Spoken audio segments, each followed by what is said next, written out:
This is Trend Following Radio, where great thinking comes alive. Nobel Prize winners, legendary traders, best-selling authors, and the pros that know what drive us irrational human beings. I am your host, Michael Covel. Not filtered, raw, honest. That's my passion.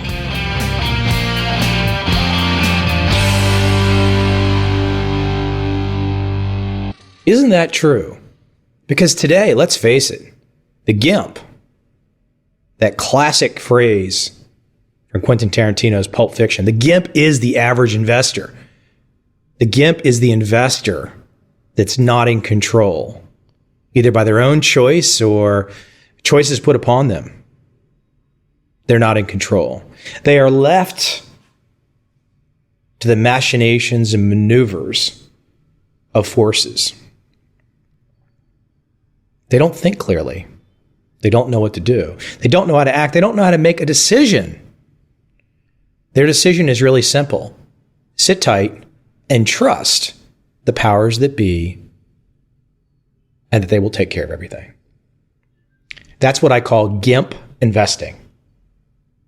You know what? I think I might use that one. I saw Nassim Taleb use one the other day. He called a lot of these talking heads macro bullshitters. So I think maybe I can steal Gimp Investing. So somebody should create a website, Gimp Investing, at least a hashtag for Gimp Investing. And Gimp Investing just applies to any investor that sits back and goes, well, I like what the Fed is doing. I like buy and hold. I like just waiting for the next 50% downdraft to happen at some unknown time, and I'll just get my you-know-what handed to me. I love that kind of style of investing. I want to go in a slightly different direction today, though, as I lay that out, because if that is where we're at, and I mean, look, I wake up each day and how can I get people off the Gimp Investing bandwagon? How can I get them to get away from it? Because I'm not trying to be a jerk. I'm not trying to be mean or say that I'm all that or anything. I'm like, look, this Gimp Investing is a real thing. You very well might be a Gimp investor. Yes, it's sad, and you might not change, and unfortunately, you might die broke. That might just be the way it is, and then you'll put a whole burden on your family to take care of you when you're in the nursing home and you need your adult diapers changed. Exactly, it's going to happen. It's going to happen if you don't figure out a way to make some money. But to make some money, to figure out a way to make some money, you got to figure out a way to think. You got to figure out a way to be skeptical. Skepticism is where it starts. Skepticism is where it begins. Because if you can be a skeptic, then you have a chance. If you can be a skeptic, you have a chance. Being a skeptic means that you look at the data that comes across the table, comes across the airwaves at you, and you say, what's real? What's not real?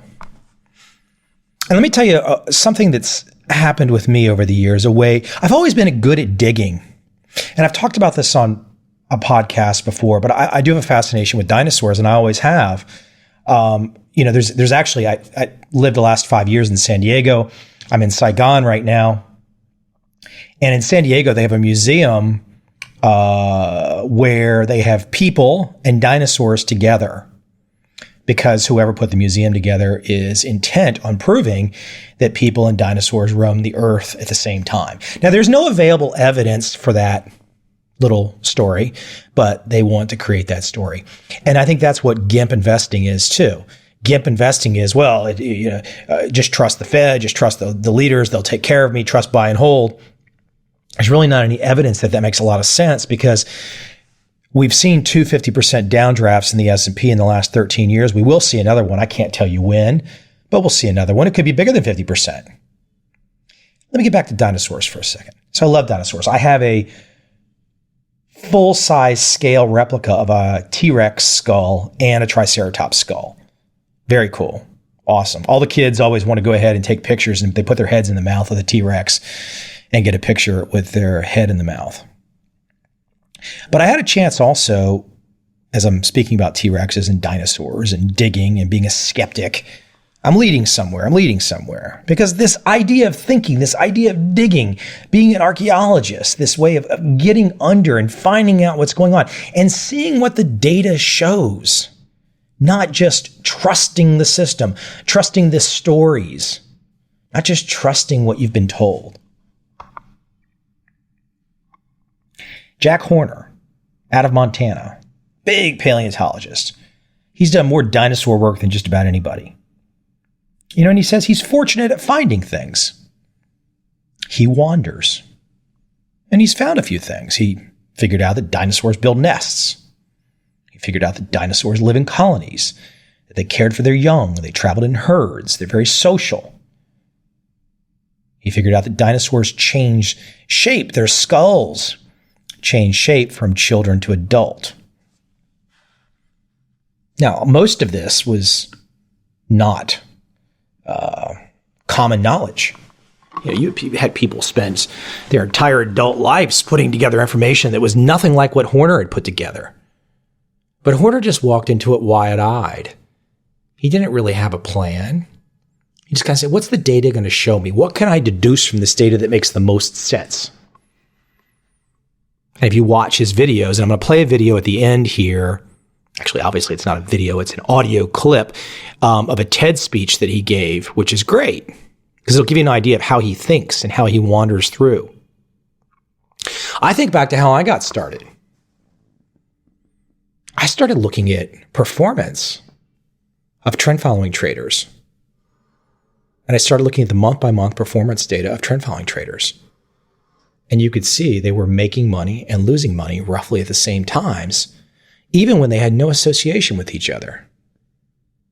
So these traders that did not grow up with each other, perhaps lived in different countries, were basically generating the same kinds of returns. They were making money at the same time and losing money at the same time. Very, very useful piece of information because it told you no matter what they said. And I generally like to say in my own mind, professional trend following traders, 50% of them tell you exactly what they're doing. The other 50% bullshit you. And I say the other 50% that bullshit you are friends. Some are friends of mine, but they still bullshit you.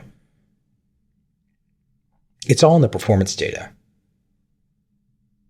Look, the best trend following systems can be reverse engineered. You can figure out what the best trend following traders are doing. You can reverse engineer their results. You can figure it out. That's not the hard part. The hard part is sticking with it. The hard part is doing it. The hard part is saying, I'm going to stick with this. Now, as I started off this podcast with the Gimp, making fun of Gimp Investing, Gimp Investing basically with the leather mask on, and I guess the ball gag where you're incapacitated and you can't move. I think that's how most investors are today. I don't think anybody on CNBC has ever described the typical investor as having a ball gag in their mouth and a leather mask where they can barely breathe. Now, I'm not saying that these investors didn't do it to themselves. I actually do believe they make these choices. Fear and greed causes people to do interesting things. And I'm not saying that the vast majority of investors, grannies and nice people out there are actually doing any of the weird stuff that you might have found in a Quentin Tarantino film. I'm not trying to say that. But I am saying psychologically, they might as well be gimps. Now, what's cool is I kind of thread all these things together. The idea of Jack Horner, the dinosaurs, being skeptical, looking at the data, thinking about Gimp investing, and bringing up my early time of piecing together how trend following strategies worked. And let's don't mention, I also brought up here early the idea that these black swans come in from nowhere and the S&P will typically drop 50%. We don't know when, we don't know how, but it's always there and it will always come. Now, right now, everything's perfectly managed. The central planners have everything perfectly managed. There is no room for fear. There's no room for worry. You should max your credit cards out. You should get massive student loans, buy a new car, refinance your house, and go buy a couple new condos at South Beach. Then the economy can recover.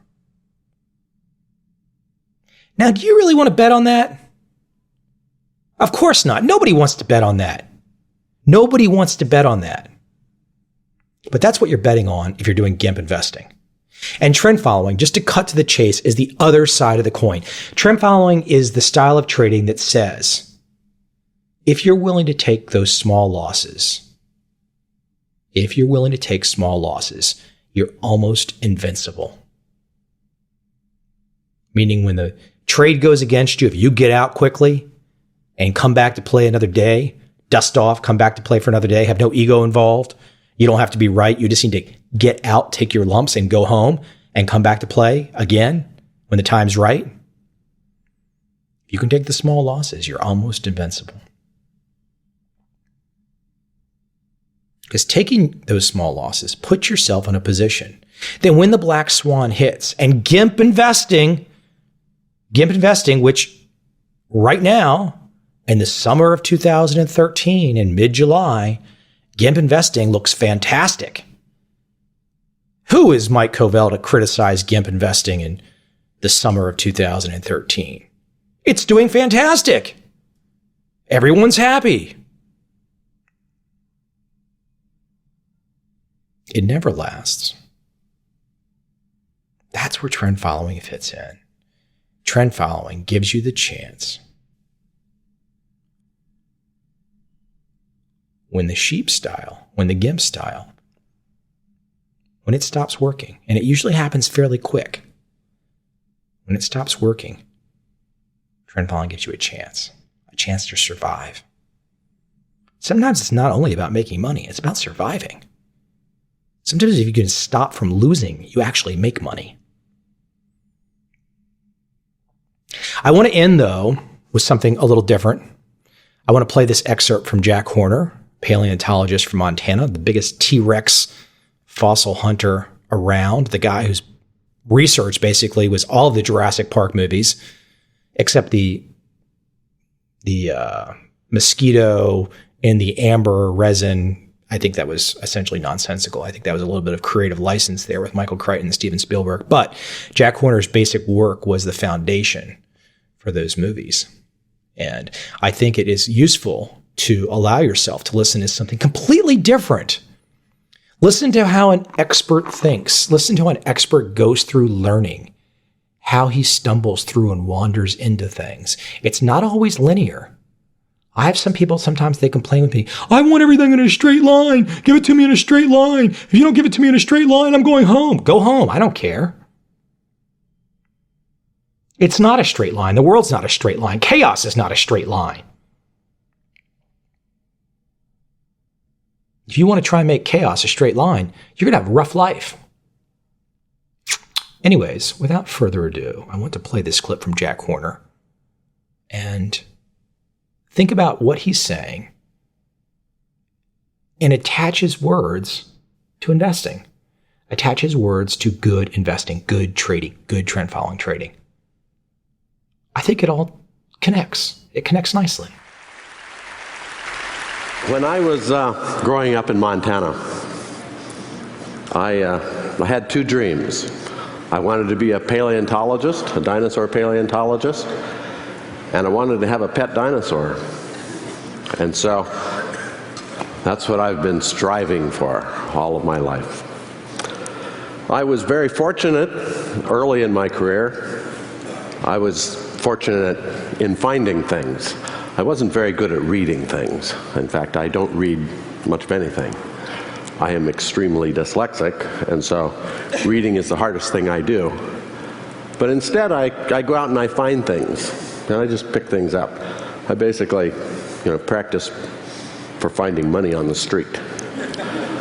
And I wander about the hills, and I have found a few things, and I have been fortunate enough to find things like the first eggs in the Western Hemisphere, and the first baby dinosaurs in nests, and the first dinosaur embryos, and massive accumulations of bones.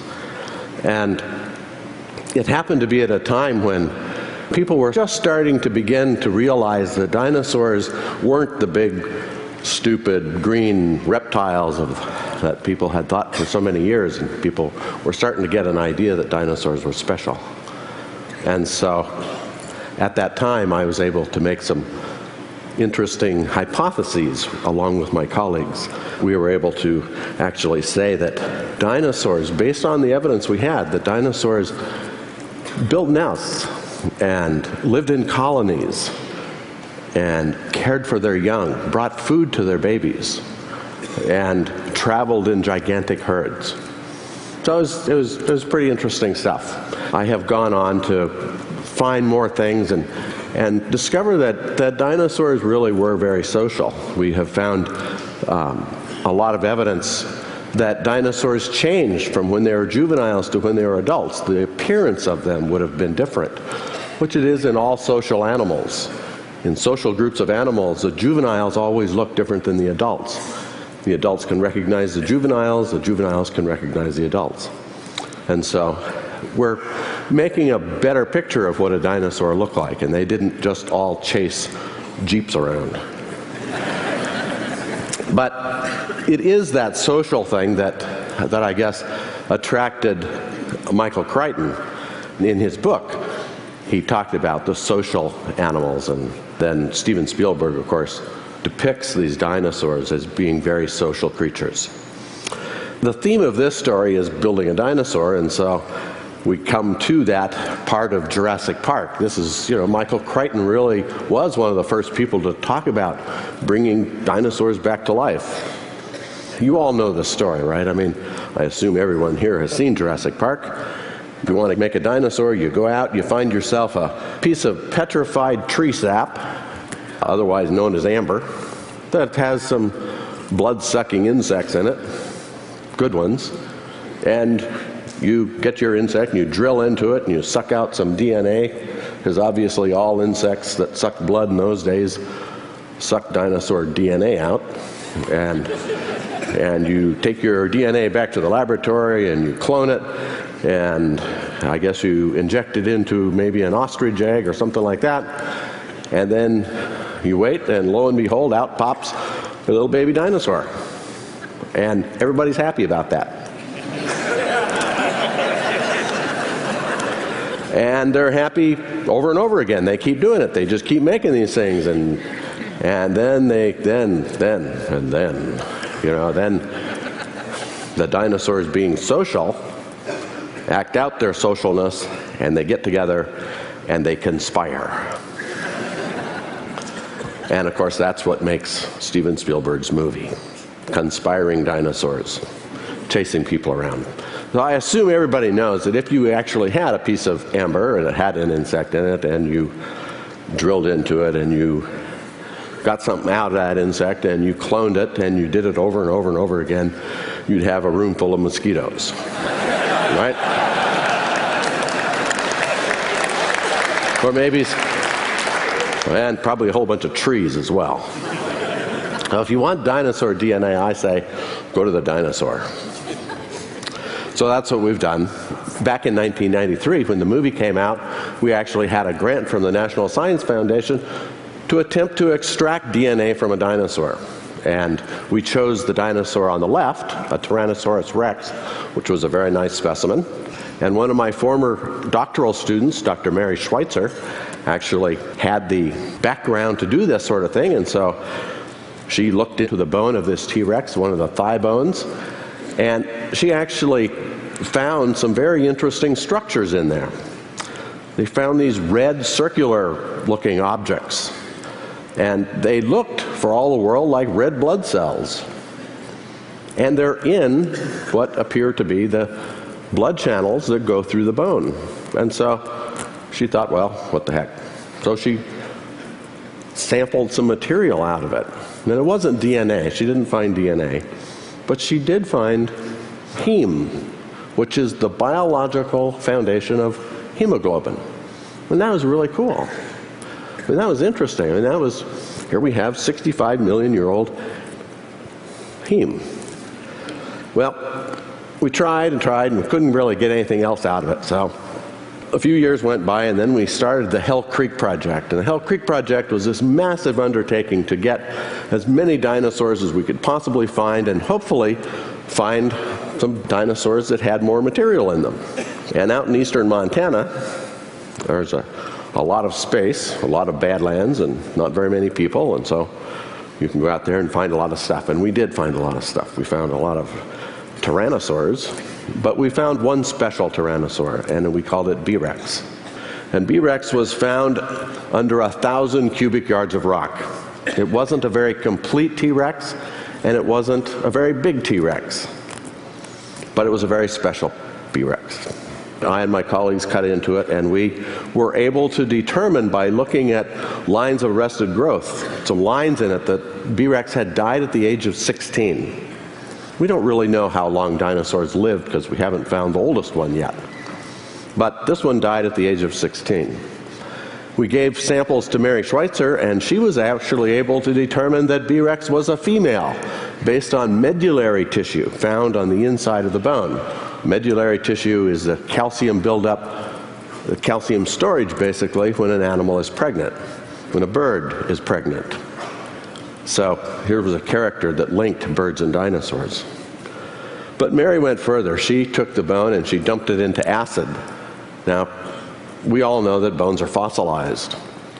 And so if you dump it into acid, there shouldn't be anything left. But there was something left. There were blood vessels left. There were flexible, clear blood vessels. And so here was the first soft tissues from a dinosaur. It was extraordinary. But she also found osteocytes, which are the cells that laid down the bones. And try, we could not find DNA, but she did find evidence of proteins. But we thought maybe that the material was breaking down after it was coming out of the ground. We thought maybe it was deteriorating very fast. And so we built a laboratory in the back of an 18-wheeler trailer. We actually took the laboratory to the field where we could get better samples. And we did. We got better material. The cells looked better. The vessels looked better. Found the protein collagen. I mean, it was wonderful stuff. But it's not dinosaur DNA. So we have discovered that dinosaur DNA and all DNA just breaks down too fast. We're just not going to be able to do what they did in Jurassic Park. We're not going to be able to make a dinosaur based on a dinosaur. But birds are dinosaurs. Birds are living dinosaurs. We actually classify them as dinosaurs. We now call them non-avian dinosaurs and avian dinosaurs. So the non-avian dinosaurs are the big clunky ones that went extinct. Avian dinosaurs are our modern birds. So we don't have to make a dinosaur. So I already have them.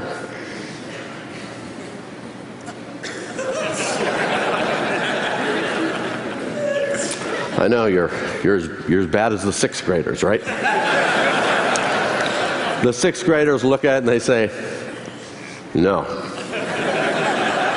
You can call it a dinosaur, but look at the velociraptor. The velociraptor is cool. The chicken is not. So this is our problem, as you can imagine. The chicken is a dinosaur. I mean, it really is. I mean, you can't argue with it because we're the classifiers and we've classified it that way.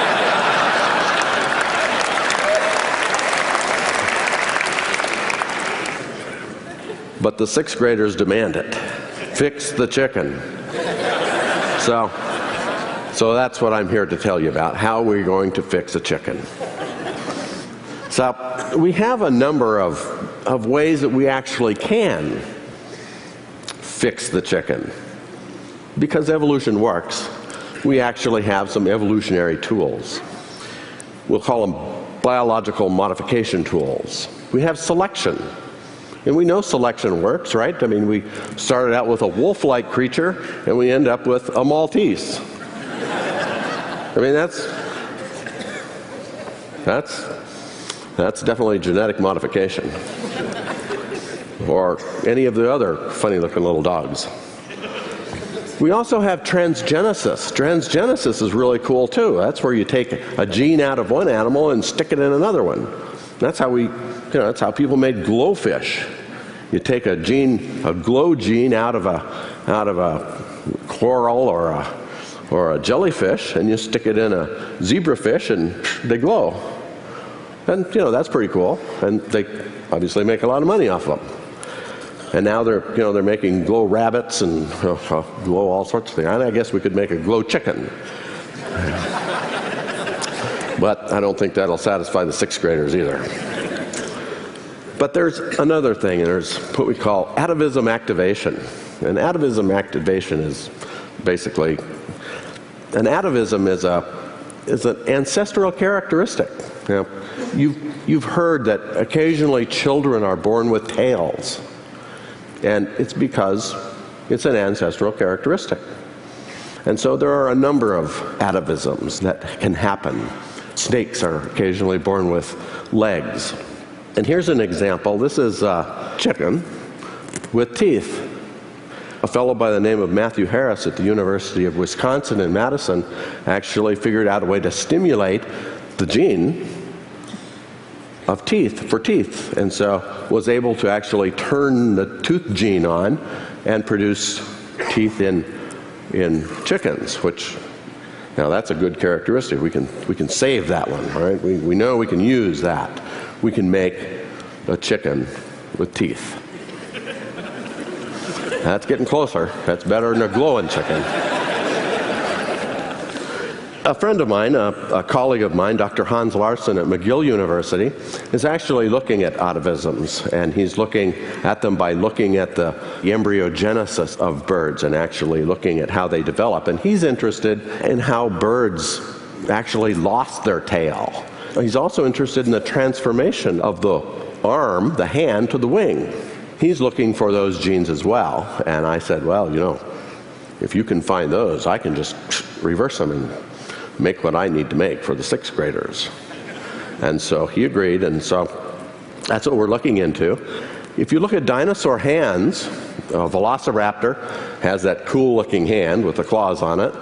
Archaeopteryx, which is a bird, a primitive bird, still has that very primitive hand, but as you can see, the pigeon or a chicken or anything else, so like a bird, has kind of a weird-looking hand because the hand is a wing.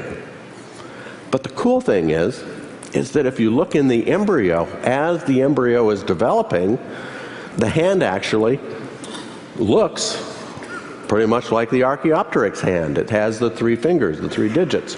But a gene turns on that actually fuses those together. And so what we're looking for is that gene. We want to stop that gene from turning on, fusing those hands together, so we can get a chicken that hatches out with a three-fingered hand, like the Archaeopteryx. And the same goes for the tails. Birds have basically rudimentary tails. And so we know that in embryo, as the animal is developing, it actually has a relatively long tail. But a gene turns on and resorbs the tail, gets rid of it. So that's the other gene we're looking for. We want to stop that tail from resorbing. So what we're trying to do really is take our chicken, modify it, and make a chickenosaurus. It's a cooler looking chicken. But it's just the very basics. So that really is what we're doing. And people always say, well, why do that? Why make this thing? What good is it? Well, that's a good question. Actually, I think it's a great way to teach kids about evolutionary biology and developmental biology and all sorts of things. And quite frankly, I think if Colonel Sanders was to be careful how he worded it, he could actually advertise an extra piece. Anyway, when our dino chicken hatches, it will be obviously the poster child, or what you might call the poster chick, for technology, entertainment, and design. Thank you.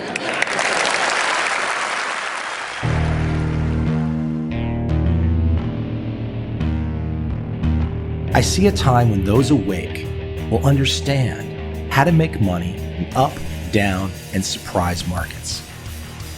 Whether new trader or experienced, college student or financial advisor, protecting against a crash or just trying to make a lot of money, trend following offers everyone an answer in uncertain times. To get started immediately, send me an email, michael@covel.com. I will send you the right trend following steps to take along with my free video. But if you want to buy and hold, trust the government and trust Wall Street, this is absolutely not for you.